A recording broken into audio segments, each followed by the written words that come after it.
Hello, my friends. Welcome back.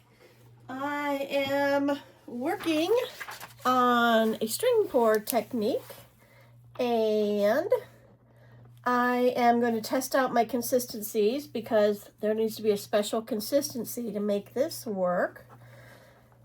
And I say string pour, and it's the chain pull technique. And I don't have a name, that's just the technique.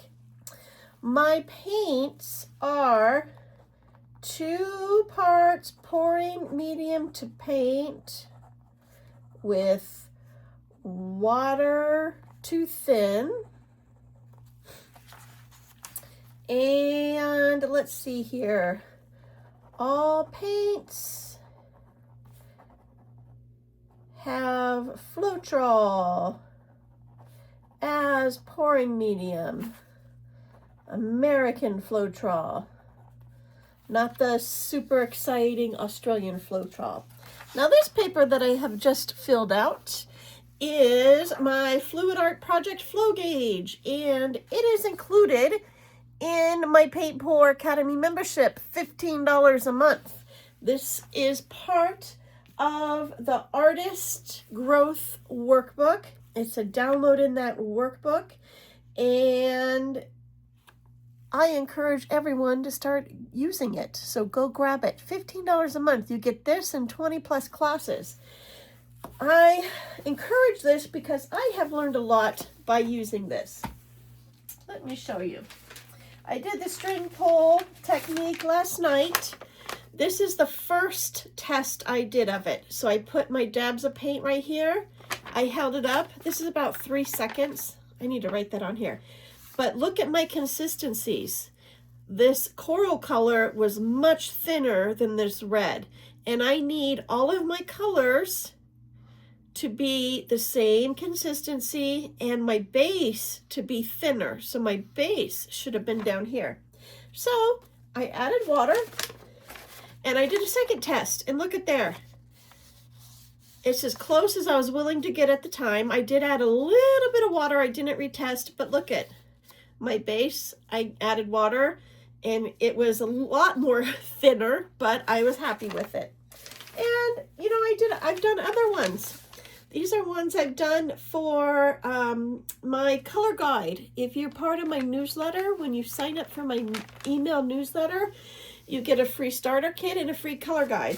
And I went ahead and made some art last week and testing out my consistencies. Look at that. First try. Citrus Splash Flip Cup. And, you know, it's pretty close. And look at that black one. And I made a mess down here. But this is something. Look how close I got. I was so excited. And you know what? I should be getting close. I've been doing this a long time. I can eyeball it pretty well. This one, look at that. I had to end up adding water to this one. I let that one alone. This one, I just left that alone. And this one, yeah, I left it alone, but I should have added water. But it was a swipe, so no biggie. I used these 2 colors as my swipe colors, and I think I did. Maybe I just used the white. I have to go look at the video now. And, you know, those are notes I need in my notebook. So that's why I encourage everyone to have this notebook. Write notes for projects as you go so you remember what you did. Because as you keep your art, you're looking at past photos, whatnot. You're like, hi, I wonder what I did. Trust me, you will forget if you're anything like me. So let me just show you how to use this real quick. Here is my white base. Oh, let me write the colors down. White, and then base. It's my base layer. I got a purple, I got a red, coral, and pink. Now, as far as brand names, there's another page in my workbook that you list the color name, brand name, more details, silicone, whatever. So a project in my workbook, you can have 2 to 3 pages, and that's okay. This is 1 page. The other page may be a photo and then all the color names, and then you'll just have a note page. And, you know, it's going to take you, what, 15 minutes to fill it out? But it's worth it. You keep it, and you keep your sanity, too. So, now, I'm going to put a, oop, that's a giant dollop. That's all right. We will do giant dollops today. The goal is just to fill this little dot that's on here. My logo is a circle, and my sister thought of this idea. I was telling her to put circles on here. That's why we know where to put the paint. She goes, just put your logo. I'm like, oh my gosh, that's brilliant. So, thank goodness for sisters. Okay, here is the pink. Got my giant dollops, which are much bigger than the other pages, but that's because I'm talking right now, so, oh well. And we're gonna hold it up. 1, 2, 3. And look it, my pink is super thin. I want my base to be thinner than everything, so I am going to write, before I forget, 3-second drip test. This I need to add, add water. I'm just making a note. And yeah, I need to add water, and add water. Now my colors have been sitting overnight. The white didn't, or the pink did not thicken. It looks like these did thicken because yesterday, as you can see, they were thinner. The purple, it's down the 3-inch line. Yesterday it was almost at the 4. So they did thicken up. 3-inch, that was pretty good. That one thickened up just a little.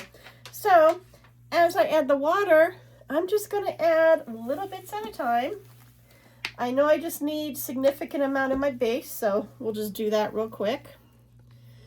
And this is a Craft Smart white acrylic paint, Floetrol, and water.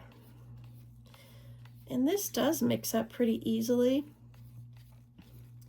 And if you're new to this art, you will spend the majority of your time mixing, getting consistencies right. But that's part of the fun. You get to experiment. Now, another way to check consistency is the drip test, where you drip it, you see what kind of trace, how long it stays on top. And, you know, that's pretty good. I still feel it thick when, I feel it grab when I stir it. So I am going to add a little bit more water because it's significantly thicker than that pink. So we're just going to go with it. Now, if I get it too thin, I can do one of two things. I can add more of my Floetrol pouring medium, or I can add more of my paint. To start, I would add more pouring medium. Just a bit if I had to thicken it. If I had to thicken it more, I would add a little more paint. Okay. All right, I'm gonna try it. And this purple, just a little bit of water since we only have a little bit of paint in there. And you do want to be careful adding water to your paints, especially when you only have a little bit like this. You don't want to really take away from the acrylic paint binder. That's why you want a pouring medium. It has a binder in it. And the more you add water, the more you dilute the binder, the less it's going to grab to the canvas, adhere to the canvas, and it's just not going to dry well. Okay, Sorry, I'm talking and stirring and I'm losing my train of thought. Okay, one more little bit of water in here. And then, for the sake of just showing you, we're going to see how well I did. So, I'm just going to set this aside right here. And let me grab another paper. And we're going to go test number 2. I don't have to fill everything back out. So base, white, and then I want a purple, red, coral, pink. And mind you, this is just for you to read. You're not publishing this in a book or anything. It's not going to be shown anywhere. Your handwriting just needs to be so you can read it. So, okay, dollop of paint. Here I go with my big dollops again. Need to watch that next time, especially the purple where I only have a little bit of paint. And okay.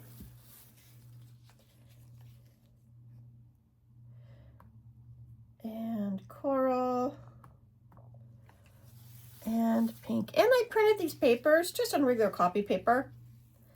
You could do cardstock if you want it the more heavier, want it to last longer, but you know, just for what I'm doing from my art, copy paper's fine.